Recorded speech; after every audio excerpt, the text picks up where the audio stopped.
الشیطان الرجیم بسم اللہ الرحمن الرحیم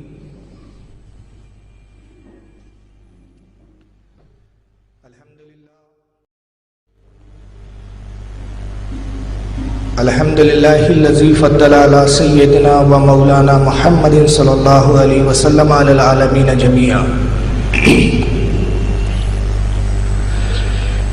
وَأَقَامَهُ يَوْمَ الْقِيَامَةِ لِلْمُذْنِبِينَ الْمُتْلَوِّثِينَ الْخَطَّائِينَ الْحَالِقِينَ شَفِيعًا وصلی اللہ تبارک و تعالی علیہ وعلی کل من ہوا محبوب و مرضی لدیہ صلاة تبقى وتدوم بدوام الملك الحي القيوم ونشهد أن لا إله إلا الله وحده لا شريك له ونشهد أن سيدنا ومولانا محمدا عبده ورسوله بالهدى ودين الحق أرسله قال الله تبارك وتعالى في القرآن المجيد والفرقان الحميد واتبع سبيل من أناب إلي صدق الله العظيم إن الله ملائكته يصلون على النبي يا أيها الذين آمنوا صلوا عليه وسلموا تسليما اللهم صل على سيدنا مولانا محمد وعلى آله محمد وبارك وسلم صلاة والسلام عليك يا رسول الله صلى الله تعالى عليه وسلم تجھ کو کیا دیں گے یہ شہ دوسرا پر چھوڑ دے تجھ کو کیا دیں گے یہ شہ دوسرا پر چھوڑ دے تو غلام ہے ان کا سب کچھ ان کی عطا پر چھوڑ دے تو غلام ہے ان کا سب کچھ ان کی عطا پر چھوڑ دے اور اپنی بخشش کی فکر کرنے والا ہے تو کون اپنی بخشش کی فکر کرنے والا ہے تو کون مصطفیٰ کا کام ہے مصطفیٰ پر چھوڑ دے مصطفیٰ کا کام ہے مصطفیٰ پر چھوڑ دے اور کیا ہے بدعت کیا ہے سنت فیصلہ تو خود نہ کر کیا ہے بدعت کیا ہے سنت فیصلہ تو خود نہ کر یہ بریلی کے شاہ امام احمد رضا پر چھوڑ دے یہ بریلی کے شاہ امام احمد رضا پر چھوڑ دے معزز سامعین اکرام آج کی دوسری نشست کل امام اہل سنت کے کچھ علوم و فنون پر مہارات تامہ کے تعلق سے گفتگو ہوئی تھی اور آج کا عنوان جو بڑا وسیع ہے وقت قلیل ہے تمہید کو میں زیادہ نہیں لمبی کروں گا بغیر کسی تمہید باندھے ہوئے بالکل شارٹ کٹ میں اپنے عنوان پر آتے ہوئے یہ عرض کر دوں کہ آج کا بیان کا عنوان پہلے سے طے شدہ ہے اور اس کے اعلانات ہو چکے ہیں آج کا ہماری اس مجلس کا عنوان ہے ہمارا مجدد تمہارا مجدد اور یہ عنوان یقیناً آپ کے لیے چونکا دینے والا ہے اور آپ سوچ رہے ہوں گے کہ آخر ہمارا مجدد تو بہت حد تک سمجھ گیا کہ اس سے ہماری مراد امام اہل سنت اعلیٰ حضرت فاضل بریلوی ہے مگر تمہارا مجدد یہ آخر تمہارا کون ہے اور یہ وہ کون ہے جن کا دوسرا مجدد ہے اس سے پہلے کہ میں دوسرے مجدد کا ذکر کروں یا اس نقاب اٹھاؤں اس راز سے پہلے میں بتا دوں کہ مجدد ہوتا کیا ہے تاکہ یہ بات آپ کے ذہن میں آ جائے کہ مجدد ایک بہت بڑا مقام ہے ایک بہت بڑا منصب ہے عالم بننے کے لیے علم کے لیے تفقہ علی الدین اور اس کے پہلے اس سے سب سے پہلے جو اہم شرط ہے علم کے ساتھ وہ ہے عنایت رسول محبت رسول جس عالم کے دل میں محبت رسول نہ ہو وہ عالم نہیں ہوتا اور محبت رسول کے ساتھ جس پر رسول اللہ کا فضل و کرم نہ ہو وہ علم کی گہرائی تک نہیں جا پاتا ہے تو علم کے لیے دو چیز لازمی ہے اور جب دو چیزیں ہو جاتی ہے علم کا حصول اور عنایت رسول فضل رسول تو ایسا شخصی عالم بنتا ہے اور پھر عالموں میں جس پر سب سے زیادہ بڑھ کر فضل کرم ہوتا ہے عالموں میں جس کو علماء کا سردار بنایا جاتا ہے اسے ہم اپنی زبان میں مجدد کہتے ہیں تو آخر یہ مجدد ہوتا کیا ہے میں اس کے لیے پہلے 3 حدیثیں آج بطور تبرک اور فضیلت کے لیے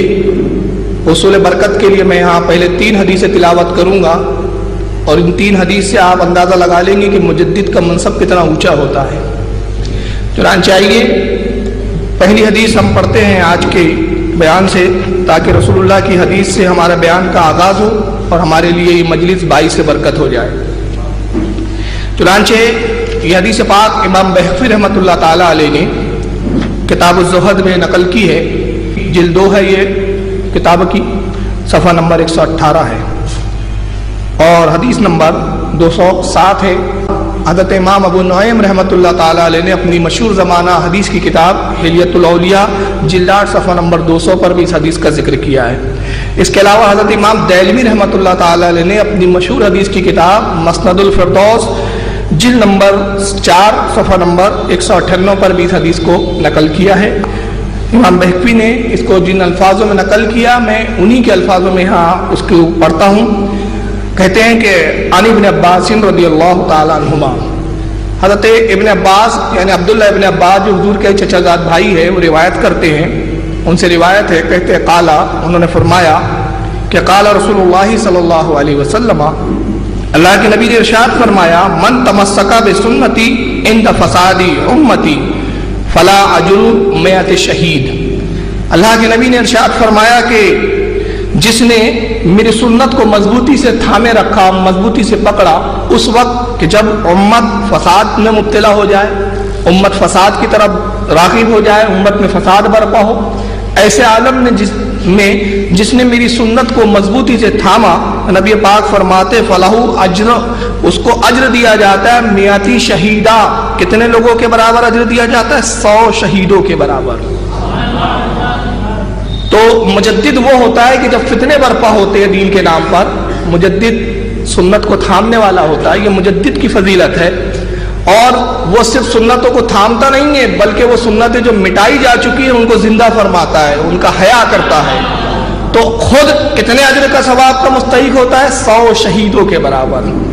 تو 100 شہید جس جہاد میں شہید ہو جائے، جتنا اسلام کو اس سے فائدہ پہنچتا ہے، مجدد کو 100 شہیدوں کا برابر ثواب تو دیا جاتا ہے، فائدہ اس سے زیادہ پہنچتا ہے۔ اس کی وجہ کیا ہے؟ اس حدیث کی روشنی میں بات پتہ چلتی ہے کہ جب وہ کسی سنت کا احیا کرتا ہے، اس کو زندہ فرماتا ہے، تو جتنے لوگ اس پر عمل کرتے ہیں، جتنے لوگ اس حدیث پر عمل پیرا ہوتے ہیں، سب کو 100 شہیدوں کا ثواب، اور وہ سارے ثواب جو ہے تمام لوگوں کے افعال اور اعمال کے سنت پہ عمل کرنے کے اس مجدد کو بھی عطا کر دیے جاتے ہیں۔ آئیے دوسری ایک حدیث ہم تلاوت کرتے ہیں۔ اس حدیث کو حضرت امام ابن عساکر رضی اللہ تعالیٰ عنہ نے نقل کیا ہے تاریخ دمشق الکبیر کے اندر، اس کی جلد نمبر 1 ہے اور صفحہ نمبر 61 ہے۔ اس کے علاوہ کنز العمال میں بھی حدیث نقل کی گئی ہے، کنز العمال کے جلد نمبر 10 ہے اور حدیث صفحہ نمبر 229 ہے اور حدیث نمبر 2920 ہے۔ چنانچہ یہ حدیث روایت ہے حضرت سیدنا امام حسن رضی اللہ تعالیٰ عنہ سے،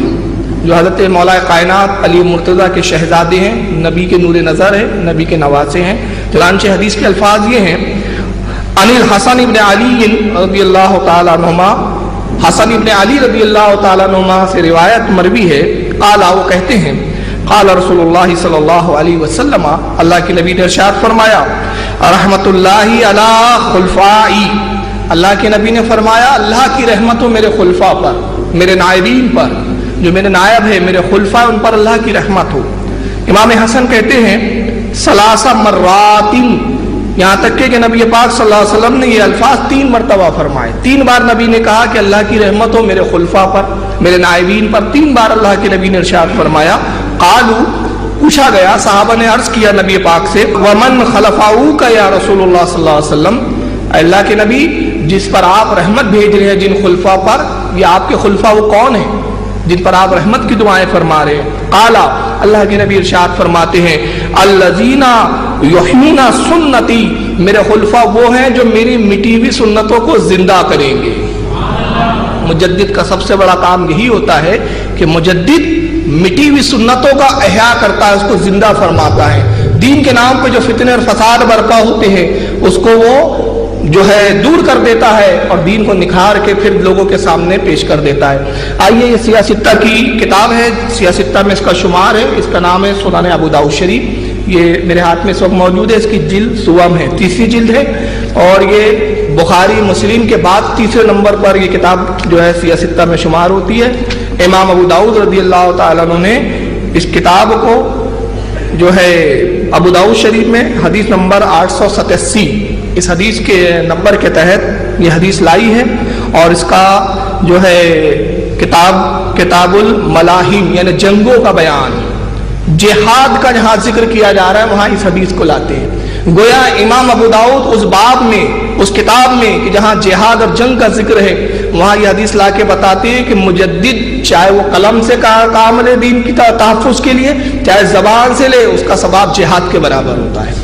یہ گویا امام ابو داؤد اپنا عقیدہ بتا رہے ہیں۔ چنانچہ ابو داؤد کی سنن ابو داؤد کی جلد 3 صفحہ نمبر اس کا 308 ہے اور حدیث نمبر 887 ہے۔ یہ حدیث روایت ہے حضرت ابو ہریرہ رضی اللہ تعالیٰ عنہ سے۔ امام ابو داؤد پوری سند کے ساتھ حدثنا سلیمان بن داؤد اور فلاں بن فلاں فلاں بن پوری سند کے ساتھ اس حدیث کو ذکر کرتے ہوئے حضرت امام ابی علقمہ اور پھر ان سے امام حضرت ابو ہریرہ صحابی رسول تک سند پہنچا کے کہتے ہیں فیما علم، جو کچھ مجھے علم ہے، ان رسول اللہ صلی اللہ علیہ وسلم سے، نبی پاک سے جو کچھ مجھے علم پہنچا اس علم میں یہ بھی بات ہے کہ قال، اللہ کے نبی نے ارشاد فرمایا، ان اللہ یبعث لہذہ الامتی علی راس کل مئۃ سنۃ من یجد اللہ دینہا، کہ اللہ کے نبی نے ارشاد فرمایا کہ ان اللہ بے شک یبعث لہذہ الامتی،